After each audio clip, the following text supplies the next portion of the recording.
Assalamu alaikum warahmatullahi wabarakatuh. Walaikum Zakir, assalam. I want to ask one question. Is it allowed in Islam to donate blood, whether it be a Muslim or a non-Muslim who requires blood? The sister asked the question that, is it permitted in Islam for a Muslim or a Muslimah to donate blood to a Muslim or non-Muslim? As far as blood donation is concerned, or donation of any organ or any part, there are three rulings that is there, that if it's a must for the survival of the person who are going to donate that blood or the organ or the recipient, it's fine. The person donating should not cause a major loss to the life. And third, it should not be done for money.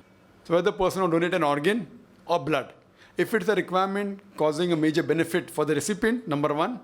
Number two, it should not be a major loss to the donor.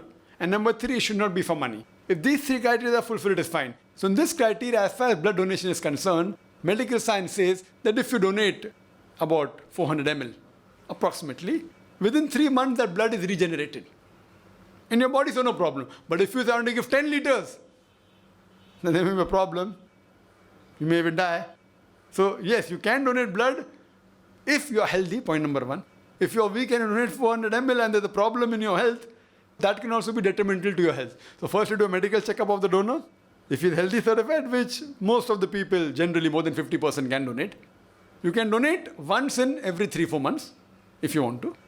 The person receiving, whether irrespective it's a Muslim or non-Muslim, I feel there's no problem, because Allah says in the Quran, in Surah Ma'idah chapter 5 verse 32, if you save any human being, it's as though you have saved the whole of humankind. It doesn't say if you save a Muslim. So if you save any human being, whether Muslim or non-Muslim, it is as though you have saved the whole of humankind. So in this context, I feel there is no problem at all.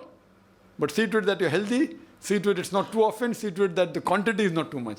If you follow these rules, and if it's not for money's sake, then there's no problem, sister. Hope that answers the question, sister.